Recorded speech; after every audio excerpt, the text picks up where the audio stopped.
Assalamualaikum warahmatullahi wabarakatuh. Salam literasi, butuh buku. Pada kesempatan kali ini masih dengan semangat Ramadan 1445 Hijriah. Ramadan bulan literasi. Ayo cerita apa yang kita baca. Malam ini saya ditemani satu buku karya Anies Mata, Politikus Cinta. Sebelum mengambil keputusan besar itu, biarkan kuncupnya mekar jadi bunga. Dari Pustaka Rembu Kopi. Sebenarnya ini terbit di tahun lalu. Ini cukup lama, ini 2022 ya, Desember 2022. Saya membelinya justru karena tertarik pada dua subjudulnya, Politikus Cinta, di bawahnya itu sebelum mengambil keputusan besar itu, biarkan kuncupnya mekar jadi bunga. Ini dua buku yang dulu saya pernah baca juga. Saya pernah punya, tapi kayaknya sih saya hadiahkan ke teman gitu. Jadi saya nyari-nyari di rak kok nggak ada gitu. Karena buku bagus biasanya kalau ada yang suka saya merelakan agar ngembangnya. Ternyata memang udah lama nih. Jadi kalau di pengantar penerbit, buku sebelum Anda mengambil keputusan besar itu 20 tahun lalu. Sementara buku Biar Kuncupnya Mekar Jadi Bunga itu 23 tahun yang lalu. Jadi ini dua buku lama. Kemudian di dalam buku yang sekarang saya pegang ini, yang terbitan tahun 2022 tadi, ini adalah edisi rejuvenasi. Jadi pengremajaan, rejuvenasi. Jadi dua judul buku dikumpulkan dalam satu buku, kemudian ditambahkan beberapa judul baru, penambah, yang itu dengan peremajaan, menyesuaikan dengan kondisi sekarang. Sehingga buku ini menjadi menarik karena sudah dipoles oleh penerbit dengan penyesuaian yang dibutuhkan. Di mana titik penyesuaiannya? Kalau saya melihat justru di mukodimahnya, ya, mukodimahnya ini kayaknya baru nih. Mukodimahnya ini tentang puitis banget ya, puisi dan cinta, sebuah mukodimah. Dan satu lagi adalah judul terakhirnya. Judul terakhirnya ini nggak apa-apa saya ceritain dulu aja karena menurut saya ini menarik ya. Judul terakhirnya adalah satu ladang, saya salah nggak? Oh, dua ladang satu petak. Dua ladang satu petak. Ini cerita tentang poligaminya Anies Mata, sang penulis ya. Jadi diambil dari wawancaranya Anies Mata pada suatu acara televisi, terus dirangkum oleh penyunting menjadi satu judul. Jadi hasil wawancara Anies Mata. Saya pikir itu menjadi menarik karena kan ini tema yang banyak orang bertanya-tanya bagaimana proses poligaminya Anies Mata gitu ya. Karena poligaminya tetap tanpa riak-riak gitu ya. Bahkan di istrinya itu berdekatan tinggalnya karena pertimbangan kesibukan sang suami, bahkan istri pertama yang menawarkan untuk mereka tinggal berdekatan sehingga tidak perlu pulang ke sana dan pulang ke sini gitu. Tadi pulangnya di satu tempat ya, namun dipisahkan oleh rumahnya. Dan menurut saya ini sesuatu. Nanti kita akan coba kita gali seperti apa kisah mereka. Namun kita perlahan-lahan sekarang. Biasa ya, ini foto buku, bukan bedah buku secara akademis, namun hanya bicara tentang apa yang saya pikirkan dan apa yang saya rasakan setelah saya berinteraksi dengan salah satu buku. Kali ini adalah buku Politikus Cinta. Nah, disunting oleh Yusuf Maulana ya. Dibuka tadi seperti saya katakan adalah dengan puisi dan cinta. Saya akan bacakan satu alinea yang menurut saya ngena ya. Kata itu adalah sepotong hati. Kalau kata itu tidak keluar dari hati, maka tidak akan sampai ke hati. Anda akan punya pengaruh dalam kehidupan orang lain. Kalau kata-kata yang keluar dari Anda, baik dalam bentuk tulisan atau ceramah, juga keluar dari hati. Ini kalimat Anies Mata. Saya bahkan pernah mendengar langsung dalam satu workshop penulisan ya, kepenulisan ketika narasumbernya Anies Mata sendiri. Dia memberikan materi penulisan dengan kata-kata ini. Jadi kalau kamu mau nulis sesuatu, pastikan itu keluar dari hatimu. Karena kalau kata itu adalah hati kan. Kata itu adalah sepotong hati. Bagaimana kau akan menyentuh hati pembacamu jika tidak kau keluarkan dari hatimu? Di situ integritas seorang penulis diuji, bahwa kalau dia ini ya kejujuran dia sebagai penulis, kamu harus menulis apa yang benar-benar dari hatimu. Dan demikian juga ketika bicara tentang cinta.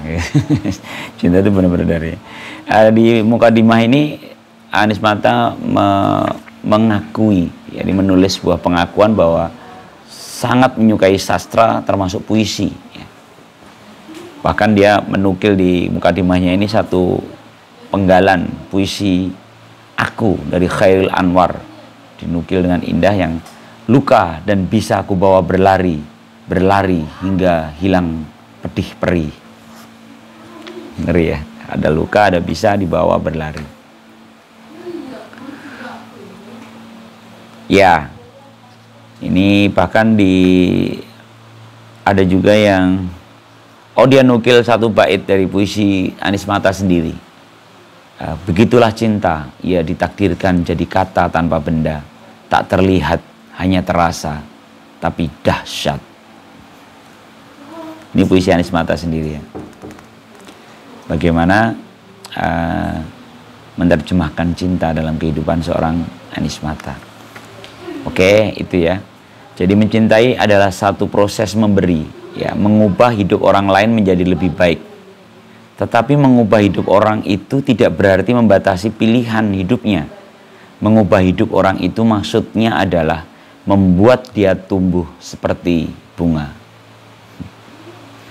Ini sebuah kalimat yang memberikan pencerahan kita gitu kan. Kalau pernikahan berdasarkan ingin mengubah kan menjadi berbahaya katanya kan. Kalau beberapa ahli psikologi kan, hubungan yang berdasarkan ingin mengubah pasangan itu bukan hubungan yang sehat katanya gitu. Makanya Anies Mata meluruskan, jika kita ingin mencintai itu adalah proses memberi. Pokoknya lo ngeberi aja akan mengubah orang menjadi lebih baik, pasangan kita menjadi lebih baik, atau orang-orang di sekitar kita menjadi lebih baik. Tapi menjadi mengubahnya itu bukan membatasi pilihan, melainkan justru sebaliknya, kita bisa membiarkan dia tumbuh seperti bunga. Karena itu di buku yang biarkan kuncupnya mekar jadi bunga itu seperti menggambarkan semua itu. Sesit ya, biarkan ia tumbuh seperti bunga. Oke, terus ada tentang penulis, saya pikir itu nggak perlu ini ya. Kemudian isi buku ini saya sendiri bikin penomorannya, karena di buku ini nggak ada penomoran bab, berapa bab ada di buku ini. Saya coba kasih coret-coretan sendiri dari tulisannya, ada 14 judul. Ada 14 judul yang sebenarnya ke-14-nya itu tadi racikan dari 2 buku sebelumnya, yaitu buku Sebelum Mengambil Keputusan Besar itu dan Biarkan Kuncupnya Mekar Jadi Bunga, lalu ditambahkan ada 2 tulisan tadi. Oke, kita akan merayap pelan-pelannya. Ini sebenarnya cocok buat materi saya karena ini materinya adalah materi menjelang pernikahan. Kalau saya mungkin menjelang menikahkan anak. Ya, pertama, bersiap naik pelaminan. Apa yang harus dipersiapkan dalam menuju ke pernikahan? Anies Mata memberikan 4 hal gitu. Dan 4 hal itu nanti dibahas dalam bab-bab berikutnya. Pertama, kesiapan pemikiran dulu. Kemudian kesiapan psikologis. Kemudian persiapan fisik. Lalu persiapan finansial. 4 ya. Ya, pikiran, psikologis, fisik, dan finansial. Nah, kemudian ke judul yang berikutnya adalah menyiapkan pemikiran. Menyiapkan pemikiran sendiri di sini dijelaskan dalam tiga bagian gitu ya. Yang pertama, kematangan visi Islam.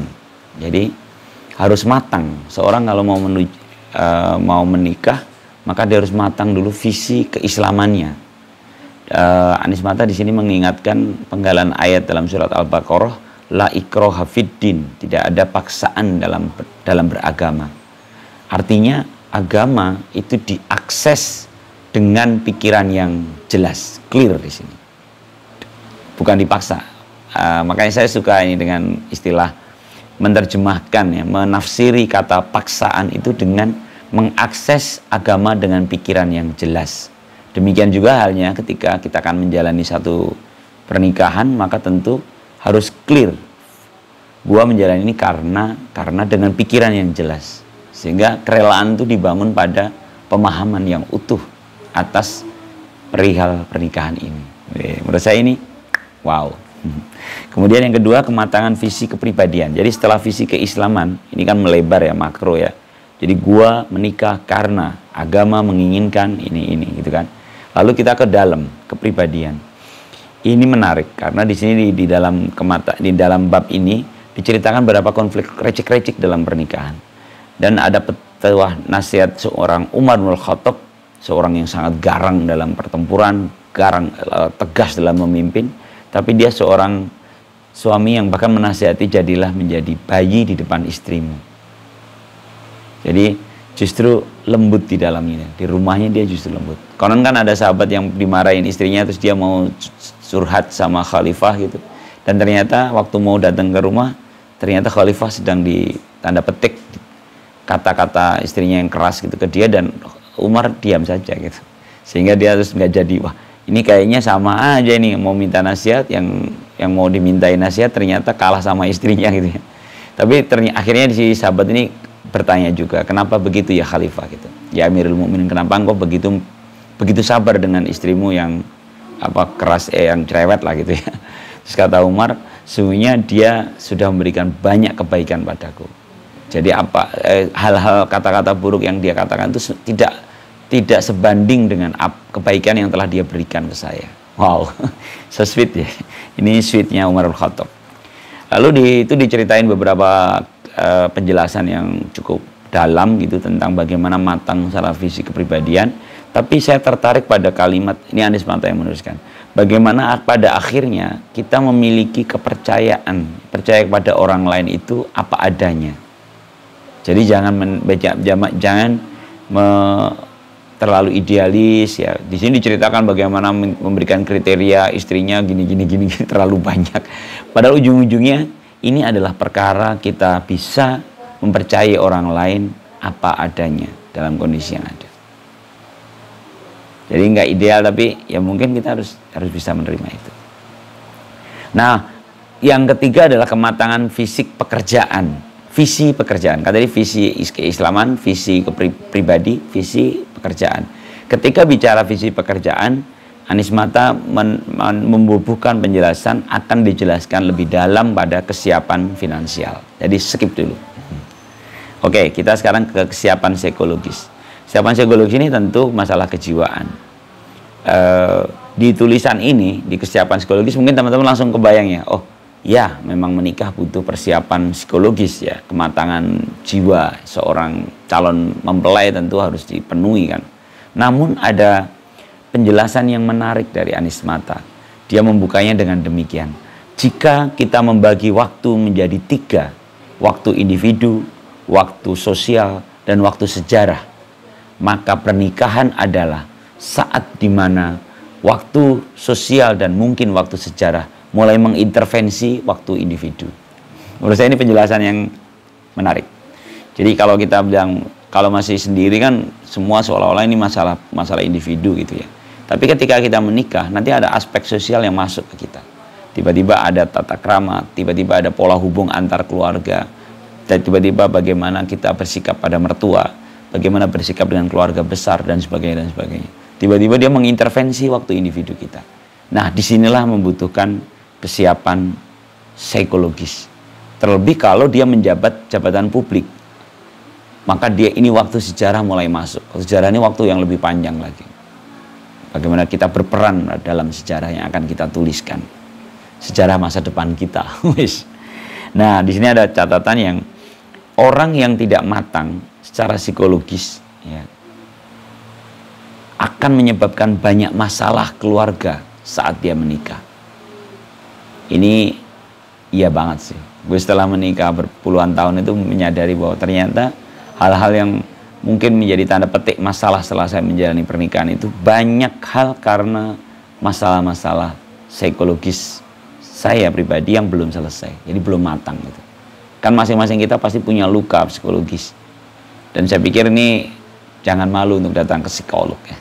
Untuk sharing, bongkar gitu. Karena kalau ada luka, itulah yang akan berpotensi memantik masalah dalam keluarga.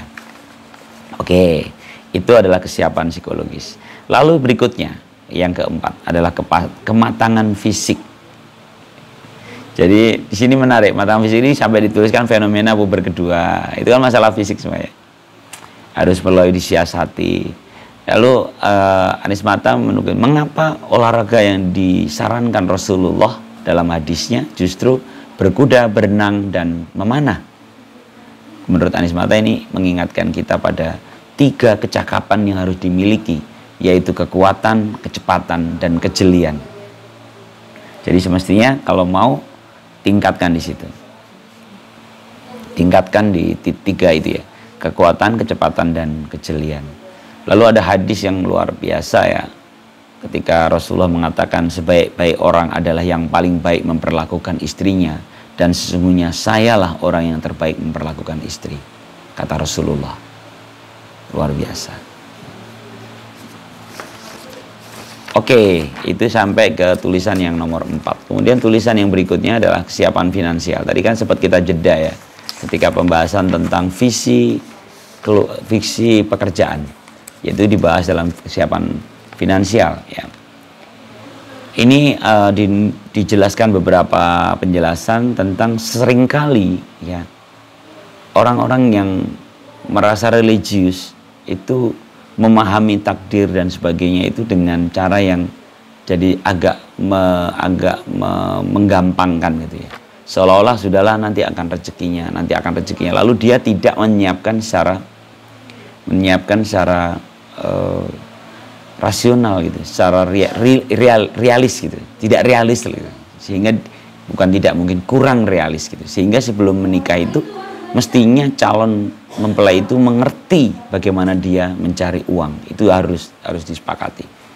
Dia tahu bagaimana cara menghidupi pasangannya gitu, sebelum menikah. Nah, ada bait yang indah ya. Jadi gini kalimatnya. Sebagian besar persiapan itu adalah kerja-kerja manusiawi. Sesuatu yang terukur. Karena nyari duit kan. Kerja-kerja manusiawi.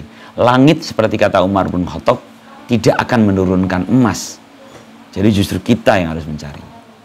Jadi romantis dan realis dan romantis. Itu di sini dijelaskan secara pola hubung irisannya. Mereka harus berkelindan. Kadang romantis itu, kadang yang spiring berdua gitu kan romantis ya. Tapi dalam sudut pandang realis ya memang kita harus tahu bagaimana kita menyiapkan kesiapan finansial sebuah keluarga yang sedang dibangun. Wow. Kemudian yang judul yang ke-6 adalah kendala suci. Jadi ini tentang kendala dalam pernikahan. Diawali dengan satu disclaimer ya dari penulis ya Anies Mata, bahwa ini bersifat ijtihadi, ini bersifat gagasan, bukan keputusan, bukan teori yang sudah selesai. Jadi bisa jadi kita menambahkan sendiri. Di situ ada 3 judul ya. Pertama, genetika pasangan. Jadi bagaimanapun juga kita harus mengerti secara benang genetika dari pasangan kita. Karena tidak memahaminya bisa jadi masalah di kemudian hari.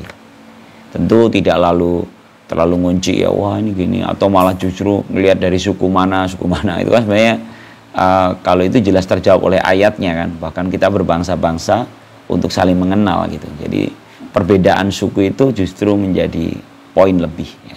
Tapi di sini genetika pasangan tentu banyak variabelnya. Kemudian yang kedua, hubungan keluarga. Hubungan keluarga juga penting, sehingga kita menikah ini adalah menghubungkan 2 keluarga besar. Maka seperti apa pola hubungan itu harus dijaga. Di sini dikritisi oleh penulis ya, jangan sampai ada kalimat yang, loh saya akan menikahi anaknya kok, saya nggak mau tahu apa kata keluarganya. Nggak bisa seperti itu, karena ini perkara menghubungkan 2 keluarga. Ini kalau tadi di tulisan sebelumnya kan, ini sudah mulai ada waktu sosial yang mengintervensi waktu individu kita. Kita nggak bisa bilang cinta saja, karena ada aspek sosial di sekitarnya yang harus ikut kita libatkan. Nah, kemudian yang ketiga ada perubahan di tengah jalan.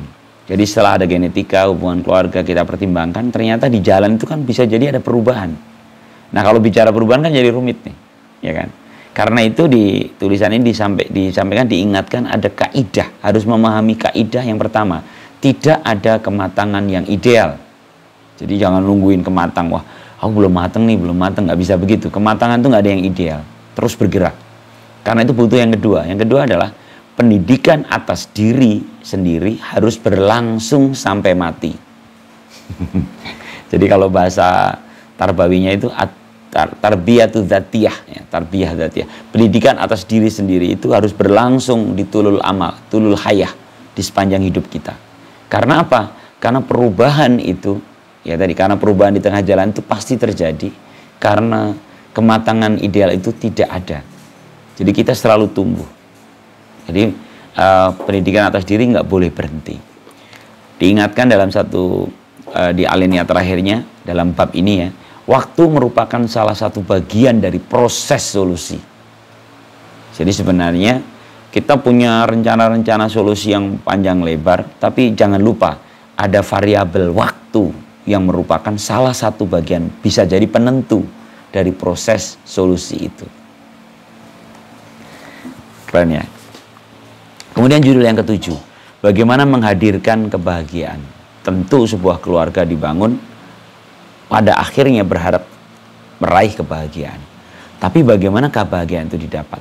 Ada beberapa subjudul di tulisan yang ini. Yang pertama adalah perasaan terarah.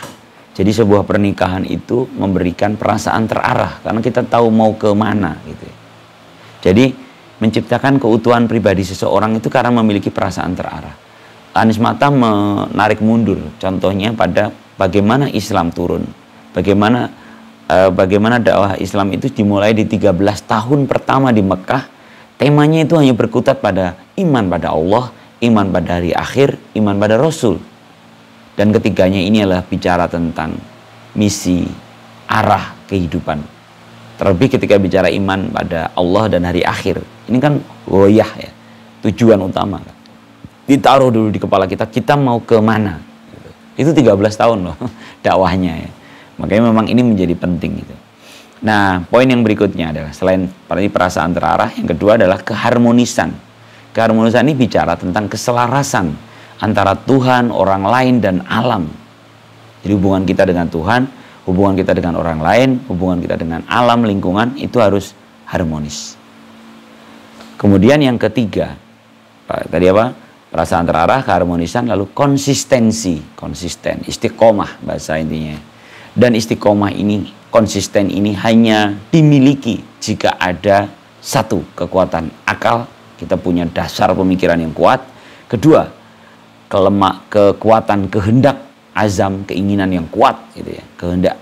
Lalu yang ketiga adalah kekuatan karakter, asyaksiyah, kekuatan karakter, sesuatu yang terbangun dalam diri kita, yang udah menjadi, yang melekat ya. Kalau karakter ini kan sudah mengendap dalam diri kita. Dengan tiga kekuatan itu, maka kita bisa menjalani konsistensi kita. Katanya begitu, ya. Lalu yang berikutnya, materi. Materi ini adalah unsur fisik, adalah fasilitas fisik, sarana yang dibutuhkan untuk membangun kebahagiaan. Kita nukil dalam satu hadis tentang 4 hal yang membuat orang bahagia. Yang pertama, istri solehah. Kedua, rumah yang luas. Ketiga, kendaraan yang luas, kendaraan yang nyaman, dan tetangga yang baik. Tuh lihat, 2 poin, rumah dan kendaraan itu adalah sarana.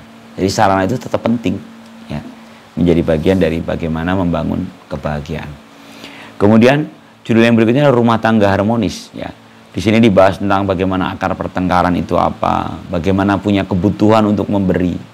Jadi kalau kita udah mulai mengungkit-ungkit apa yang telah kita lakukan, ya biasanya runyam itu, karena harusnya memberi itu adalah kebutuhan kita. Jadi kita nggak mau gue kurang apa coba, itu kan justru membuktikan kita sedang bermasalah. Harusnya nggak lagi ngomongin itu, karena sebenarnya gue memberi itu adalah kebutuhan gue gitu.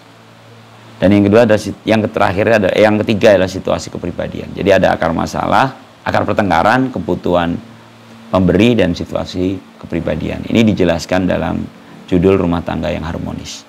Kemudian biarkan kuncupnya menjadi bunga. Saya sengaja tak tulis di catatan saya ini hanya halaman 99 gitu, karena menurut saya satu halaman itu kayaknya cocok. Saya bacakan saja. Cinta itu bunga, bunga yang tumbuh mekar dalam taman hati kita. Taman itu adalah kebenaran, Apa yang dengan kuat menumbuhkan, mengembangkan, dan memekarkan bunga, itu adalah air dan matahari. Air dan matahari adalah kebaikan. Air memberinya kesejukan dan ketenangan, namun matahari memberinya gelora kehidupan. Cinta dengan begitu merupakan dinamika yang bergulir secara sadar di atas latar wadah perasaan kita. Maka begitulah seharusnya Anda mencintai, menyejukkan, menenangkan, namun juga menggelorakan. Dan semua makna itu terangkum dalam kata ini, menghidupkan. Anda mungkin dekat dengan peristiwa ini. Bagaimana istri Anda melahirkan seorang bayi, lalu merawatnya, menumbuhkannya, mengembangkannya, menjaganya. Ia dengan tulus berusaha memberinya kehidupan. Bila Anda ingin mencintai dengan kuat, maka Anda harus mampu memperhatikan dengan baik, menerimanya apa adanya dengan tulus, lalu berusaha mengembangkannya semaksimal mungkin, kemudian merawat dan menjaganya dengan sabar. Itu adalah rangkaian kerja besar para pecinta, pengenalan, penerimaan, pengembangan, dan perawatan. Saya pikir itu beberapa alinea yang dahsyat ya. Sebenarnya masih panjang ini, tapi kalau saya baca, ya saya jadi bacain buku untuk teman-teman. Tapi indah sekali ya. Di akhir di tulisan ini diakhiri dengan, dan napas cintanya meniup kuncupku, maka ia mekar jadi bunga. Ya, terus judul berikutnya ada bila tak mencintai istri. Ya, ini ada solusi kalau kita nggak jatuh cinta gimana? Suruh pura-pura jatuh cinta. Karena dengan pura-pura jatuh cinta itu Allah mungkin akan menggerakkan hati kita untuk mulai mencintainya. Kemudian tak harus kau katakan semua. Ini kayaknya judul-judul yang relate lah dengan kehidupan di pernikahan. Terus ada juga istriku judulnya ya. Ini sebenarnya tidak bicara tentang istrinya penulis ya, tapi ini adalah sebuah buku karya Syekh Ali Mustafa At-Tantawi ya, yang memang esainya judulnya Istriku. Nah, di terakhirnya dua ladang di satu petak. Ini tema yang rada-rada sensitif karena menceritakan tentang pernikahan kedua seorang Anies Mata. Tapi indahnya nih saya cuma comot aja ya, nggak usah semuanya saya ceritakan ya. Yang jelas ini kan bertemu dengan seorang ya non-muslim mahasiswi S2 yang rajin bertanya tentang Islam, tapi bertanya kepada Anies Mata, sehingga Anies Mata kurang nyaman. Akhirnya dia minta dikenalkan, dia memperkenalkan si akhirnya jadi istrinya ya ini. Si wanita itu dengan istrinya Anies Mata. Jadi mereka akhirnya saling berinteraksi ya. Jadi proses pernikahan dengan istri keduanya itu dengan sangat udah disampaikan dengan istri pertama. Bahkan istri pertama sudah memberikan dua syarat. Pertama, kalau kamu ingin poligami, saya harus mengenal calonnya. Dan yang kedua, saya harus merasakan apakah saya cocok dengan dia. Dahsyat ya. Seorang istri pertama yang dia memang kalau ini satu tim, ya kamu harus pastikan aku bisa cocok sama dia gitu. Karena itu tadi istilah dua ladang dalam satu petak itu karena akhirnya memang dia rumahnya berdekatan. Ya, ini kisah indahnya sebuah poligami. Enggak semua orang bisa menjalaninya ya, jadi hati-hati ya. Dan saya pikir ini menutup buku ini dengan melengkapi bagaimana politikus cinta. Di buku ini yang bisa menggambarkan bagaimana merawat cinta kita di sekitar kita, di lingkungan kita, dimulai dari keluarga kita ya, sampai anak-anak kita dengan lingkungan kita. Dan itu adalah bagian kerja seorang politikus ketika dia sudah mulai masuk ke public policy, maka dia mestinya harus selesai dulu di lingkaran-lingkaran ini, karena ini adalah fondasi paling dasar dari sebuah peradaban keluarga. Oke, selamat menikmati bulan literasi Ramadan tahun 1445 Hijriah. Salam literasi. Assalamualaikum warahmatullahi wabarakatuh.